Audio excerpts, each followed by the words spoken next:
آخر کار کافروں نے حضرت ابراہیم علیہ السلام کو عظیم دہتی آگ میں پھینک دیا، اور انہوں نے یہ سمجھ لیا کہ حضرت ابراہیم علیہ السلام کا قصہ تو پاک ہوا۔ دوسری طرف قدرت ان پر ہنس رہی تھی۔ ادھر انہوں نے حضرت ابراہیم علیہ السلام کو آگ میں ڈالا، ادھر اللہ تعالیٰ نے آگ کو حکم دیا، اے آگ ٹھنڈی ہو جا اور ابراہیم کے حق میں سلامتی والی ہو جا۔ اللہ تعالیٰ نے آگ کو ٹھنڈی ہونے کا حکم دیا تھا، لیکن ساتھ میں یہ بھی فرمایا دیا تھا کہ سلامتی والی ٹھنڈی ہو جا۔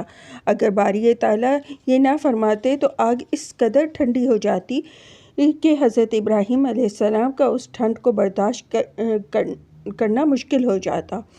چنانچہ آگ ایسی معقول سی ٹھنڈی ہوئی کہ آپ کے جسم و جان کو خوشگوار معلوم ہونے لگی۔ جب آپ کو آگ میں ڈالا گیا تو آپ نے یہ الفاظ کہے، اے اللہ، بلا شبہ تو آسمان میں واحد ہے اور میں زمین میں تیرا اکیلا عبادت گزار ہوں۔ شیطان کی تدبیریں دھری کی دھری رہ گئیں، کافر ناکام ہو گئے۔ وہ لوگ تو خیر آپ کے دشمن تھے، چھپکلی نے بھی دشمنی دکھائی۔ باقی جانور تو آگ بجھانے کی کوشش کر رہے تھے اور چھپکلی پھونکے مار رہی تھی تاکہ آگ بھڑکے۔ چھپکلی آج بھی انسانوں کے لیے مضر ہے، یہ نمک پر پیشاب کرتی ہے۔ اگر انسان وہ نمک کھائے تو جسم پر کوڑ کا خطرہ ہوتا ہے۔ بادشاہ نمرود کی بیٹی رازا اپنے محل میں کھڑی حضرت ابراہیم علیہ السلام کو آگ میں ڈالنے کا منظر حیرت سے دیکھ رہی تھی۔ پھر اس نے دیکھا کہ آپ اس آگ میں بڑے مزے سے بیٹھے ہیں، اللہ کی یاد میں مصروف ہیں۔ لڑکی نے بلند آواز میں حضرت ابراہیم علیہ السلام سے پوچھا، یہ کیا بات ہے کہ اتنی آگ آپ پر اثر نہیں کر رہی؟ آپ نے جواب دیا، یہ ایمان کی برکت ہے۔ وہ کہنے لگی، اگر آپ اجازت دیں تو میں بھی آگ میں کود جاؤں؟ آپ نے فرمایا، لا الہ الا اللہ ابراہیم خلیل اللہ پڑھتے ہوئے کود جاؤ۔ وہ کلمہ پڑھتے ہوئے آگ میں کود گئی۔ آگ نے اس کا بال بھی نہ جلایا۔ یہ ہے ایمان کی برکت۔ نمرود کو پتہ چلا تو اسے بہت برا لگا، اس پر خوب بگڑا، سختیاں کی، مگر وہ پہاڑ کی مضبوطی کی طرح اپنے ایمان پر ثابت قدم رہی۔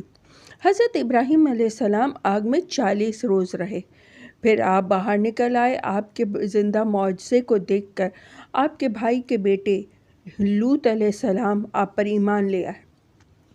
آپ کی چچا زاد بہن سارہ بھی آپ پر ایمان لے آئیں۔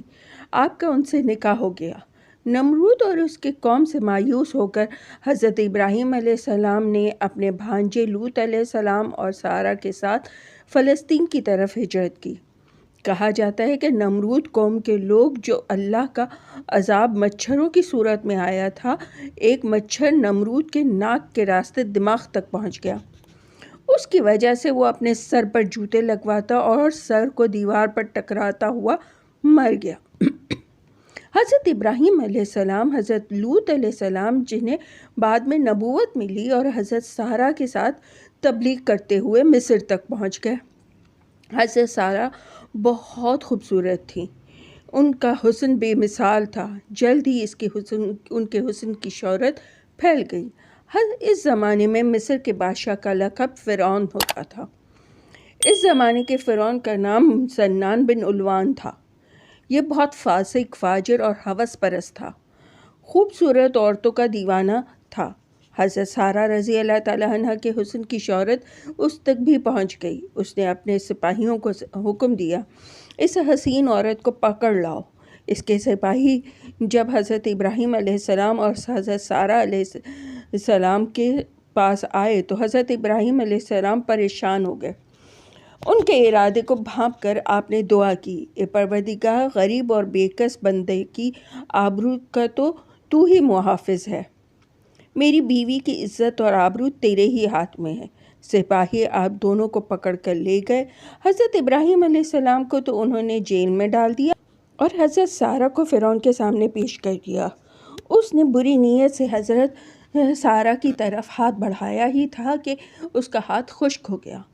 اب تو وہ بہت گھبرایا، اپنے کیے پر شرمندہ ہوا اور اس نے خیال کیا کہ یہ تو کوئی ولی عورت ہے، اس سے معافی مانگ لینی چاہیے۔ چنانچہ اس نے کہا، آپ مجھے معاف کر دیں، میرے لیے دعا کریں، میں برے ارادے سے باز آیا، توبہ کرتا ہوں۔ حضرت سارہ کو اس پر ترس آیا، آپ نے اسے معاف کر دیا۔ جو ہی آپ نے معاف کیا اس کا ہاتھ ٹھیک ہو گیا۔ اپنے بھلے چنگے ہاتھ کو دیکھ کر اس پر شیطان سوار ہو گیا۔ اس نے خیال کیا، مجھے وہم ہو گیا تھا، میرے ہاتھ کو تو کچھ بھی نہیں ہوا۔ چنانچہ اس نے پھر ہاتھ بڑھایا، فوراً ہی ہاتھ پھر شل ہو گیا۔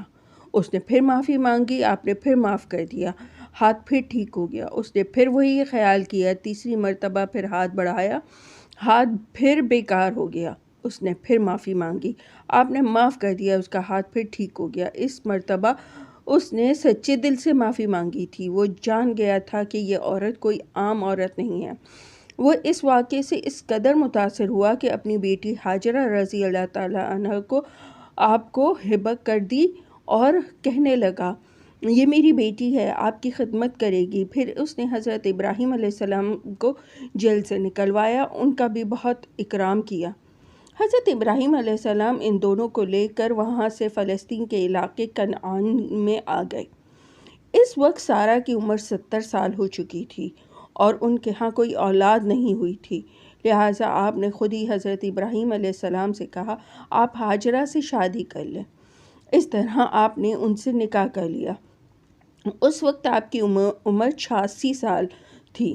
اللہ تعالیٰ کی طرف سے یہ فرشتہ ان کے پاس آیا اور اس نے کہا، اے حاجرہ، مبارک ہو، تیرے ہاں لڑکا پیدا ہوگا، اس کا نام اسماعیل رکھنا۔ اللہ کی قدرت کے پہلے ہی سال حضرت حاجرہ کے ہاں بیٹا پیدا ہوا، اس کا نام اسماعیل رکھا گیا۔ حضرت اسماعیل علیہ السلام بہت خوبصورت تھے، ان کی پیشانی پر نور چمک رہا تھا۔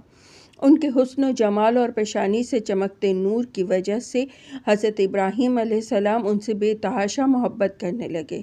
ادھر حضرت سارہ کے ہاں چونکہ کوئی اولاد نہیں ہوئی تھی اور حضرت حاجرہ کے ہاں پہلے سال ہی بیٹا پیدا ہو گیا تھا، اس لیے حضرت سارہ کو فطرت کے مطابق حسد محسوس ہونے لگی۔ وہ حضرت ابراہیم علیہ السلام سے یہ مطالبہ کرنے لگی، ان دونوں کو میرے پاس سے کہیں دور چھوڑاؤ تاکہ یہ مجھے نظر نہ آئیں۔ حضرت سارہ کا مطالبہ آپ کے لیے بہت پریشان کن تھا، آپ الجھن میں مبتلا ہو گئے۔ آخر اللہ تعالیٰ کی طرف سے وحی نازل ہوئی۔ اللہ تعالیٰ نے فرمایا، مصلحت اسی میں ہے کہ سارہ کی بات مان لی جائے۔ آخر اللہ تعالیٰ کو اس علیحدگی کے نتیجے ہی میں تو ایک مشہور شہر آباد کرنا تھا اور لوگوں کو قیامت تک رہنے والے عجائبات دکھانے تھے۔ اللہ تعالیٰ کا حکم ملتے ہی حضرت ابراہیم علیہ السلام ان دونوں کو وہاں سے لے کر چلے۔ وحی میں مکے کی طرف لے جانے کا بھی اشارہ موجود تھا، چنانچہ انہیں مکہ لے آئے۔ وہ جگہ اس وقت ایک چٹیل میدان تھا، وہاں دور دور تک کسی آبادی کا نام و نشان تک نہیں تھا، بس ایک درخت تھا، سبزہ نہیں تھا، صحرا مانند علاقہ یا پھر پہاڑ تھے۔ جب حضرت ابراہیم علیہ السلام حضرت حاجرہ اور حضرت اسماعیل علیہ السلام کو لیے اس جگہ پہنچے جہاں آج خانہ کعبہ ہے تو اونٹ کے قدم رک گئے۔ اس نے آگے بڑھنے کا نام تک نہ لیا۔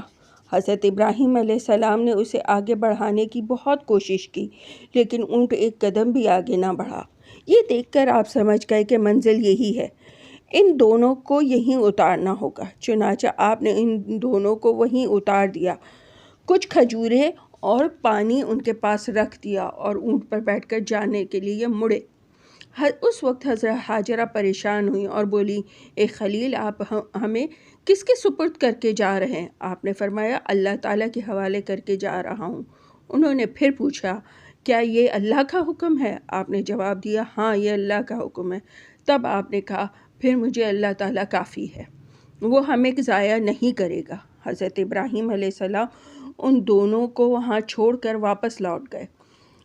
جب اتنے فاصلے پر پہنچ گئے جہاں سے وہ دونوں نظر نہیں آ رہے تھے تو آپ نے ہاتھ اٹھا کر دعا مانگی، اے میرے رب، میں نے اپنی اولاد کو میدان میں بسایا ہے جہاں سبزہ نہیں اور یہ جگہ تیرے محترم گھر کے پاس، اے رب ہمارے، تاکہ قائم رکھے نماز کو، سو تو لوگوں کے دلوں کو اس طرف مائل کر دے اور انہیں میووں سے روزی دے، شاید وہ شکر کریں۔